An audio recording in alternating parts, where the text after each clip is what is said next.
Mr. President, very briefly, I rise for a short manifestation which is very personal to me. Our rules are very clear, and every member of this chamber is expected to observe decorum, respect, and fairness towards one another. This is the foundation of parliamentary democracy and collegiality in this institution. And this is what the public deserves, for us to act with respect towards one another. As public officials, we are also bound by the Code of Conduct for Public Officials.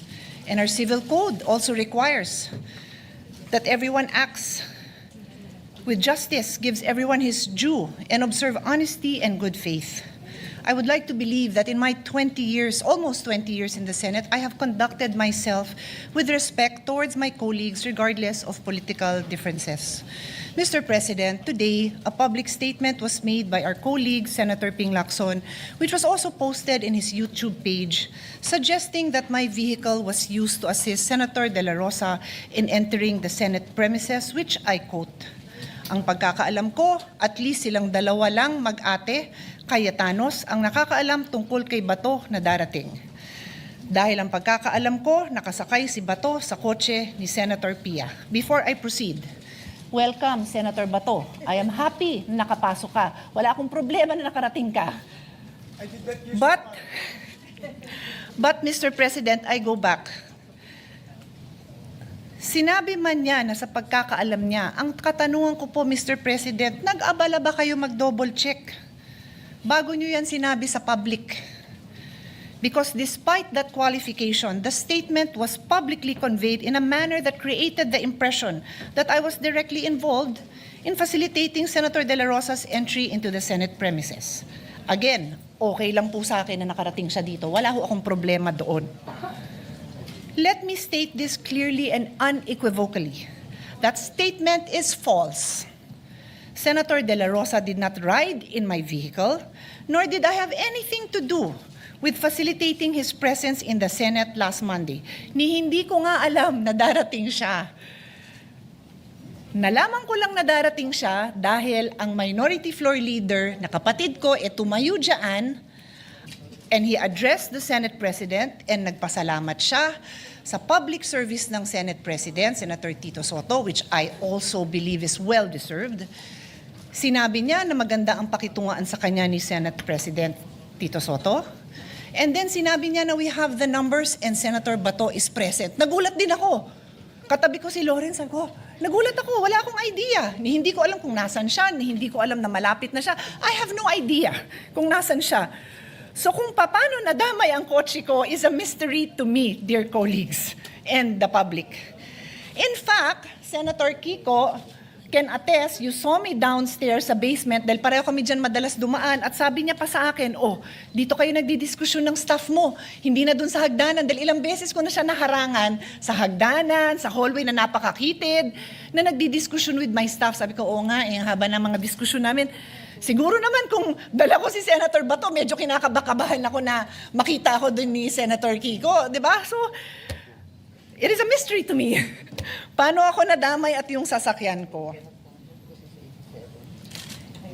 If the gentleman wanted to know paano nakarating si Senator Kiko, then why not ask him? Sorry, Senator Bato, kung paano nakarating si Senator Bato, then ask him. Or ask the now Senate President, who was the one who said that nandyan na siya. Wala ko talaga akong alam. So, Mr. President, a false public imputation, whenever made, is exactly what the above-mentioned rules were designated to prevent. Unverified allegations about a colleague falls below the standard of professionalism that is demanded of public officials. Magulo na nga ang mundo, magulo na ang Pilipinas, wag na nating dagdagan. Don't say things about your colleagues that are not true. I trust that under the leadership of my brother, Alan Peter Cayetano, whom I know, not just as a public servant, but as my younger brother, this chamber will conduct itself with sobriety, fairness, and respect for the truth and respect for one another. Mr. Senate President, I will keep this manifestation short. Napakarami pa hong trabaho. Mag-aaral pa ako para sa hearing ko on the rising prices of electricity. Mag-aaral pa ako to support our colleagues who will be the next chairperson of the Committee on Health, the Committee on Energy, at napakarami pa ho nating trabaho kailangan gawin. So I leave that as it is, and I hope that this will not be repeated again. Thank you. Senator Marcoleta, can we give way to Senator Lacson since Thank you, Mr. President. Go ahead, Senator Marcoleta. Thank you, Mr. President. Yeah. Can we give Magtatanong lang sana ako, Mr. President, kay Senator Pia. Mga ilang tanong. will Senator Lacson also interpolate This is very short. a manifestation? Pero Senator Mr. President, Marcoleta, ako po nakatayo na rito bago pa siya tumayo. Siguro po, kung Would you sino allow yung unang me, tumayo. Senator Lacson, just because he was first, but he was mentioned, so I am in the quandary of who of the two gentlemen will give way. Yeah. May I, Mr. President? Yeah. Senator Marcoleta, may I ask you this personal favor since the gentleman was mentioned? Sige po, mas matanda naman siya sa akin eh. Thank you. Thank you, Mr. Thank you. President. Senator Lacson is recognized. I want to put it on record that I sincerely apologize to our distinguished colleague, Senator Pia Cayetano. That information was relayed to me by a fairly reliable source, no? And if that was a mistake, then I sincerely apologize. I thought I made a public statement because I thought it was just a very not really a serious matter, but because maski saan sumakay si Senator Bato, as everybody would agree, it is of no moment. No? Sa amin siguro, kung malaman namin kay Senator Ligardo pa nakasakay, baka doon pa kami magkaroon ng issue. Pero maski kanino pa siyang nakasakay na sasakyan, lalo na from the majority, sa tingin ko wala naman pong problema, walang issue. Kaya parang isip ko, okay lang yung i-share ko yung information that I received from, ang sabi ko, from a fairly reliable source. Now, if it is false, then, or even if it is not false, then I sincerely apologize, Mr. President. Well, Senator Pia said that she will leave it at that, so I will not refer it to any committee. Senator Lacson apologized, you accepted. If I may just interject that it might seem innocent, Senator Lacson, but to those who are commenting, they think it's a crime, even because people got confused with the timeline, that when he got here, we didn't know there was an ICC warrant and everything. I told the media after my sister speaks, sa akin siya nakasakay, and I did not tell my sister, and I did not tell many of the members in the majority that he will attend. Ang sabi ko lang, please be there. Senator Marcoleta. Mr. President, tatanong ko lang po sana kay Sen Pia, kung halimbawa po ako'y nakisakay sa kanyang sasakyan, siya po ba o ako'y nakagawa ng isang krimen dito sa ating bansa?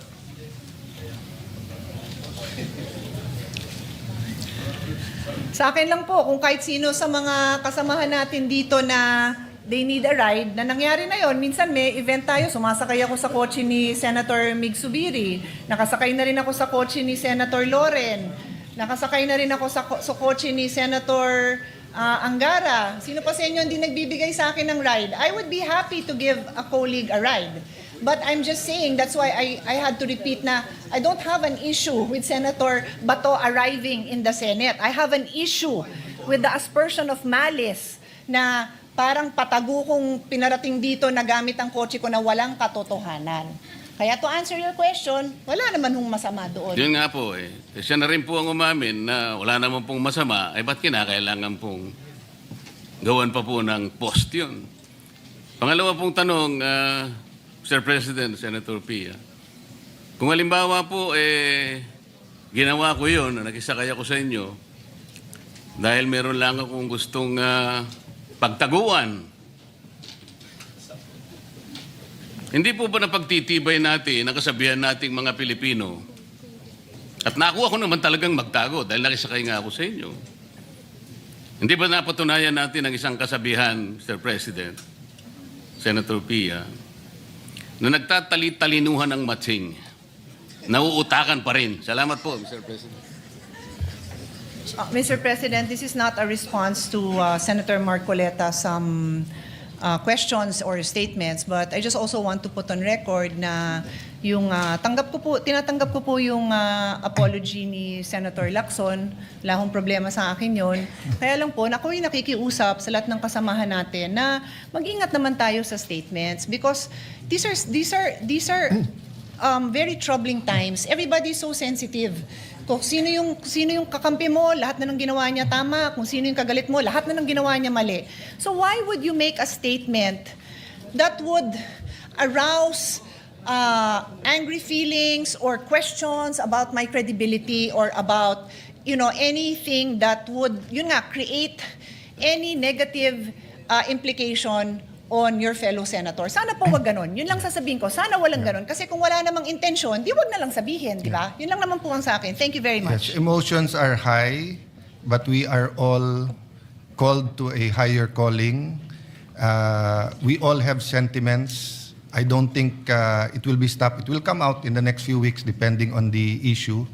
Having said that, as Senator Pangilinan said yesterday, maraming issue, kailangan tumutok. For the record, sa kotse ko sumakay si Senator Bato, as he said.